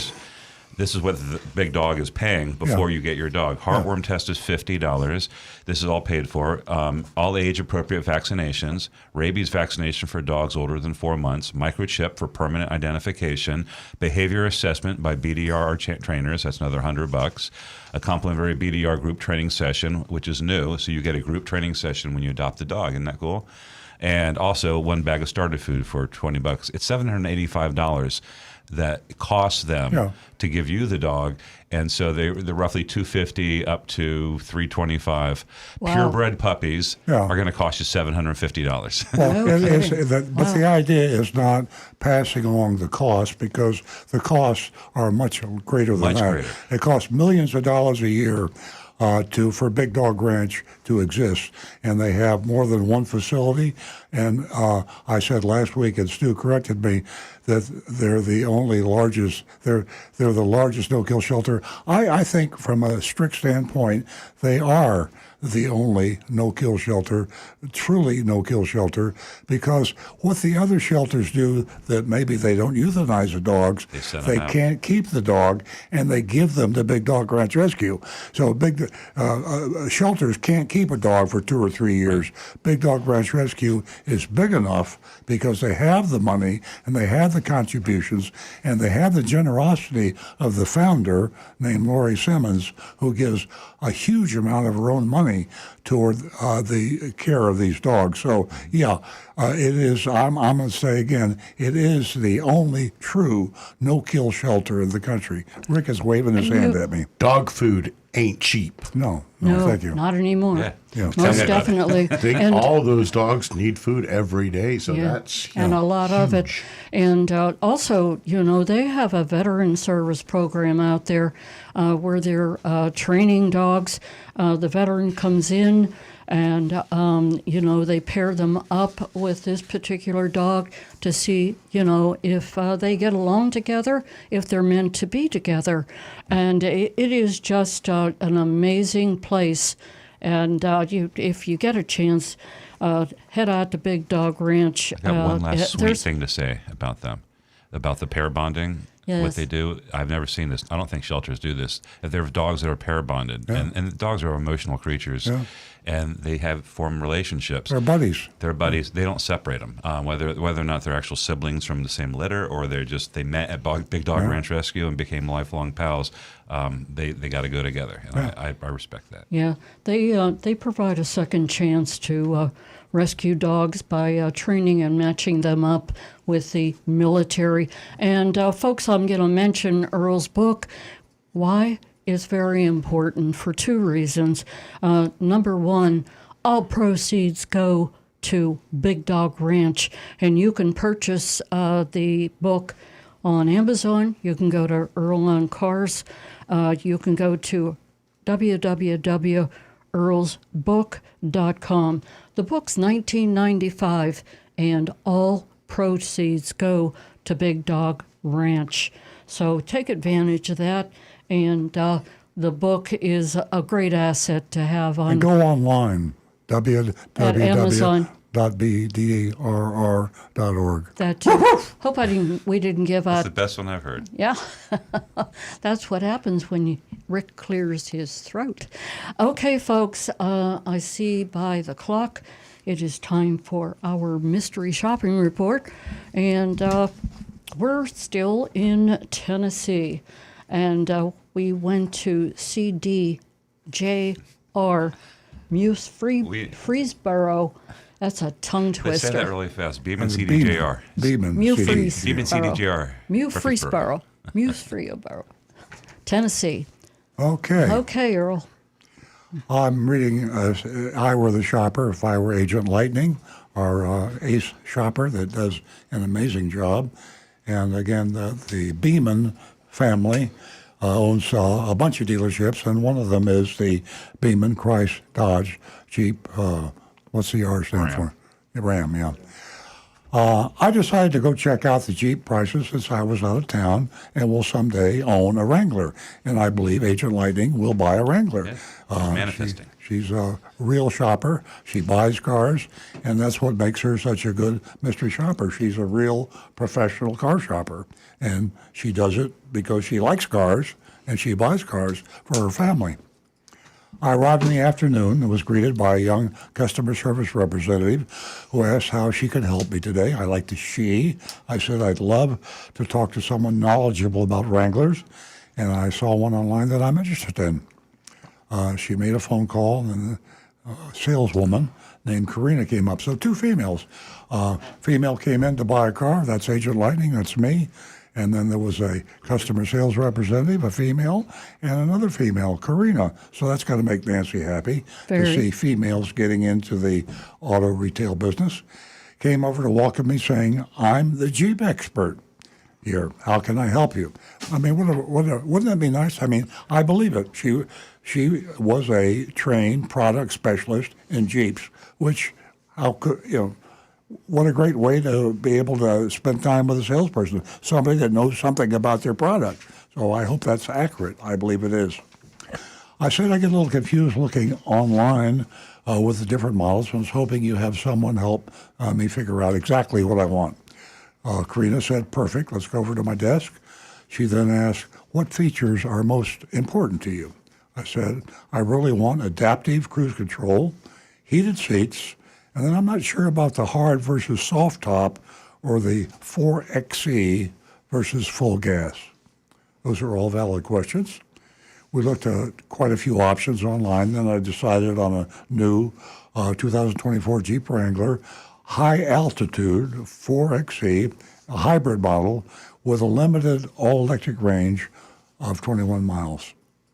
Now, that's a plug-in hybrid, they call them, and that is the intermediate wave of the future. The future today is hybrid, and then the plug-in hybrid is the next transition, and then the full EV is the last thing that will happen. So very wise to be looking at a plug-in hybrid. It took her a few minutes to find the keys. Her manager had them as he was using this vehicle as a demonstrator for the past couple of weeks. This is common in car dealerships. the higher up the line, the better the car you get. You get to drive any car you want when you're a big shot, and if you're a salesperson, you get what they give you. And oftentimes you don't get a demo when you're a salesperson. Managers do, and they put a few miles on them. And if you could get a big discount for a few miles, it's a good buy. I chuckled and asked, "Will this save me some money?" She promised she'd get me the best possible price. But in the 6 years she's been doing this, she's only ever seen them marked down one time. The Gladiator, on the other hand, is a different story. Those you get discounts on. Same with other Wrangler models. We walked to the car. There was no Benoni label visible, so I asked Karina. She told me to check the glove compartment. Our manager must have taken the sticker off and stowed it there. As I've said on the show millions of times, it's not uncommon not to have the Benoni label on, but we'll give him a little bit of an excuse. He was driving the car, so he took it off. Not supposed to, but he did. I checked, and there it was. The MSRP was $70,455. That's a big, fat MSRP. While we're on our test drive, Karina was telling me there was once a huge demand for the Wranglers, but you just couldn't get one. When they finally ramped up production, customers seemed to lose interest, and now the Wranglers are piling up on dealers' lots. Now, that's very strange and unusual. One could even go so far as to say being honest with a customer to say, hey, we got too many of these. Yeah.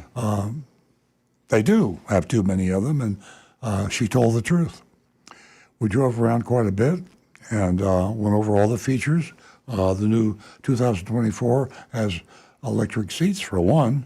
The one feature that I didn't really like about the 4XE model is when you take your foot off the gas, the Wrangler really pulls back and slows down. You love that, though. I love that, and it just goes to show it's what you get used to. Yeah. You know, you get used to something. So any of you EV prospective buyers or hybrid prospective buyers, that's a feature that'll be different from your purely combustion engine car, and I find I like it because I don't like flipping my right foot around to my brake and my accelerator the way it is now. I don't ever have to touch the brake.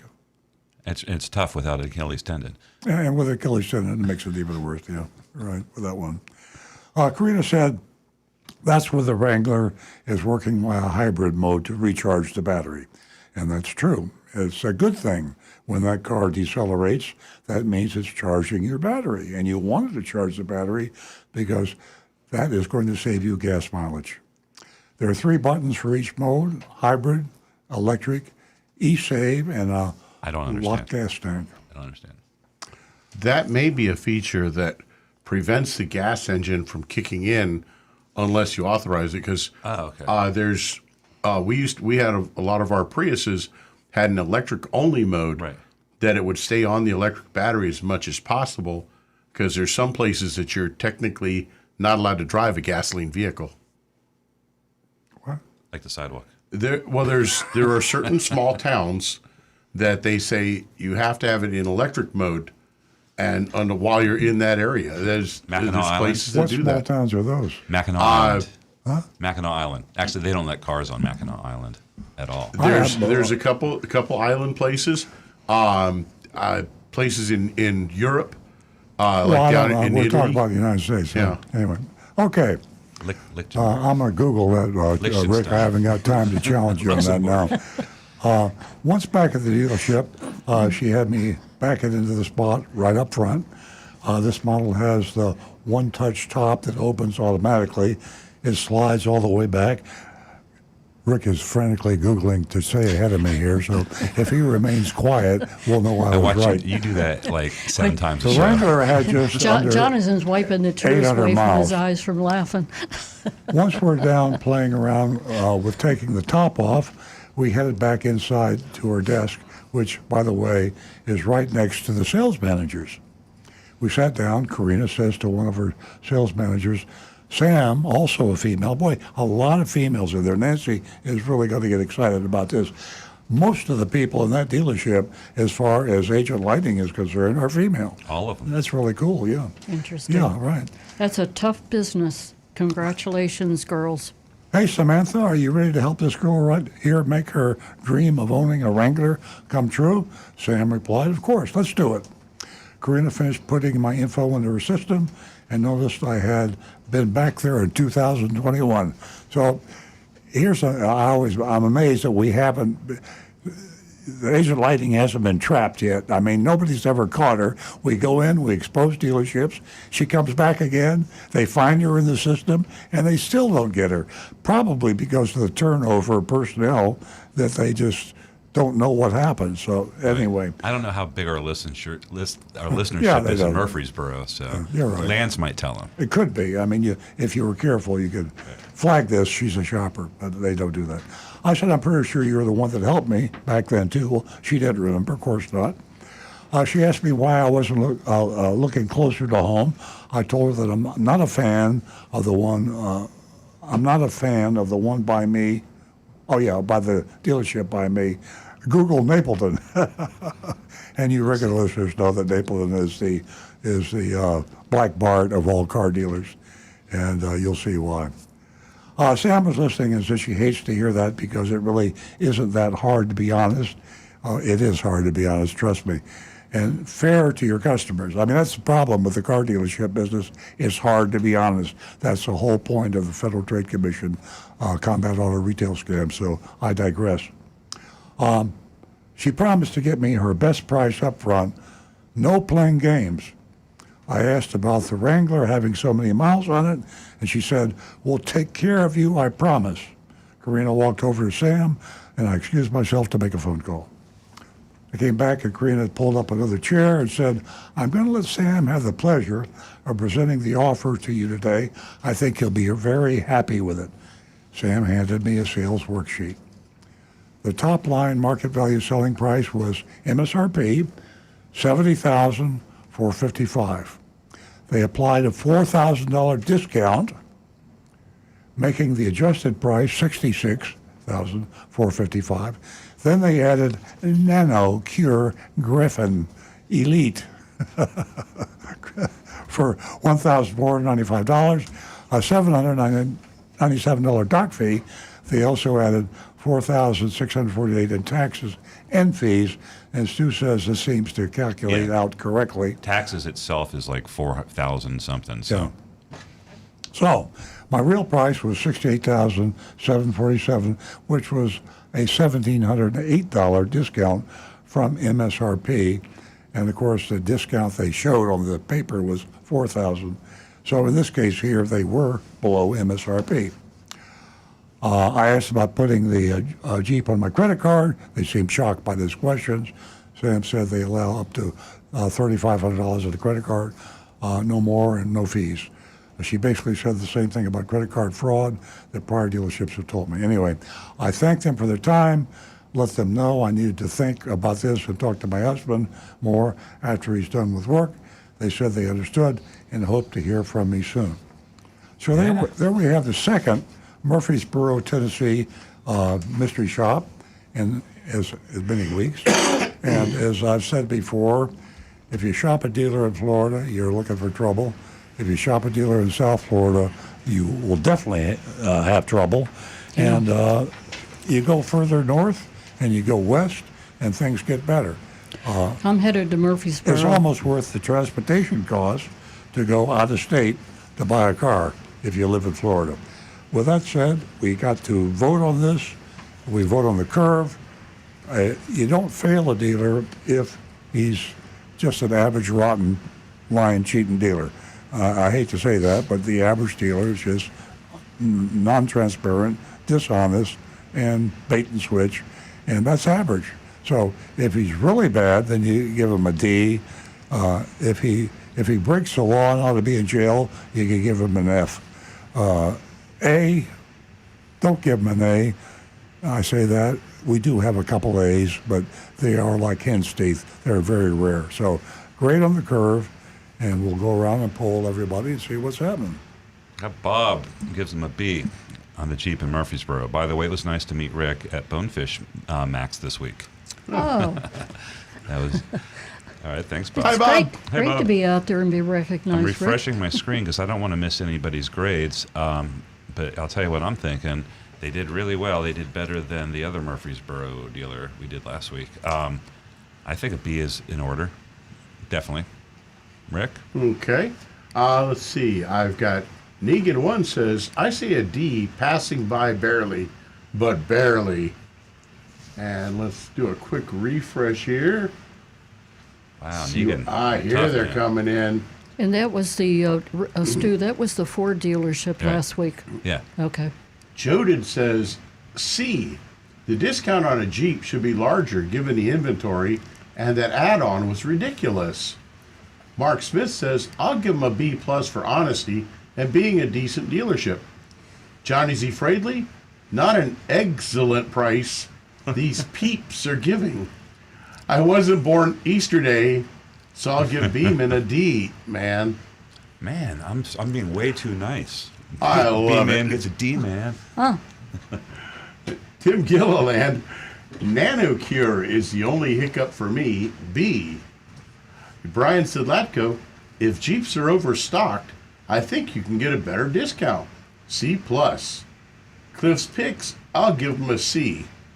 Myself, I saw some of the old school games there with the add-ons, the junk fees and that. a bit. I'm going to go with a C, but I think if you go in there and really work them, you probably could get that price down a little bit, Ab- and especially where the vehicle already had Yeah, I some agree with miles that. on it. Absolutely. Because Agent Lightning, and by the way, it's a very pleasant experience, and she was probably inclined to say, okay, let me think about it, and not push back. But I bet you're right. If she pushed back a little bit, she might have gotten some of that taken off. Yeah, and for me, it was a good deal, but I think that the ladies could do even a better job and a greater deal. For that, I give them a C. Okay. Oh, and I've got T Cash says E because Earl says no F's, and Andrew Plasinski says B plus. Yeah, I'm going to give them a C. I just think they're probably a little above average. I probably should give them a C+. So. Probably should have given them what? And you've noticed from Rick's silence, he never came back after his Google. So I sent you a link. I did Google. He sent all of us. I did Google. I went to ChatGPT. There are several states that are planning to make combustion engines illegal, but there are no states now. There are no cities now that make them illegal. Right, but there are also some places, like on island towns, where you can only run an electric vehicle, no gas vehicles. So. Well, not according to ChatGPT. So, okay, we got 3 minutes to go. Is there anything additional we need to cover? The floor is yours. I think it's be interesting to cover the tires that are wearing out on the electric vehicles. Excellent point. And with the drag, well, the floor is yours. Well, we talked You're about the it before. In expert. fact, Rick, I think, mentioned it a few months ago, maybe. But electric vehicles have very, very heavy batteries. They're giant, the ones that, 300-400 mile range. And they are so heavy that they push down on the tires, and tires on electric vehicles do wear out faster than the tires on combustion engines. There are a lot of folks out there that are anti-EV. And if you want to be anti-EV, there's a real reason that you can be anti-EV because it's going to cost you more in tires. Am I right? That's true. It seems like the manufacturers are looking for tires with a low rolling resistance so as to get the most miles out of the car. But at the same time, those tires do seem to wear a little faster. And of course, the other side is electric cars. When you step on the accelerator, you've got 100% torque immediately available. So those tires are going to get a little bit of twist and spin. And obviously spinning the tires, even though you don't really feel it, they're shifting just a little bit. You're going to wear them out just a little bit quicker that way. With each spin. I think that mentioning also this F&I data that we talked about this morning. Jonathan, did you say 3? 3 going on 2. Okay. Well, just the fact that 16% of vehicles sold above sticker That's untrue. And she saw all of the news article, and that's untrue because the manufacturers do not account for the junk fees hidden in miscellaneous income. And it's just a shame. They could if they wanted to. They don't do it. Shame on the manufacturers. And ladies and gentlemen, happy Easter. Thank you so much for joining us this morning. As I always say, you're an important part of the show. And a special thank you to Jonathan for all his help week in and week out. He is definitely an asset. And a happy Easter to Rick and Chris. And a happy Easter to you and your beautiful wife and family. I got to brag a little bit. This actually was the first time it's ever happened. With Bob and his wife happened to be at the restaurant where my wife and I went to dinner. At Bonefish? And they came over and said they'd recognized me from the radio show. And it's the first time that's ever happened. The first. And it kind of made my night. That's so cool. My wife said I was blushing right up there. Makes you feel warm and fuzzy, right, Rick? Absolutely. I had that happen once. Okay, ladies and gentlemen, we'll be right back here next Saturday. You can catch us at 8 a.m., the same time, right here on the Oldies Channel. Have a beautiful weekend.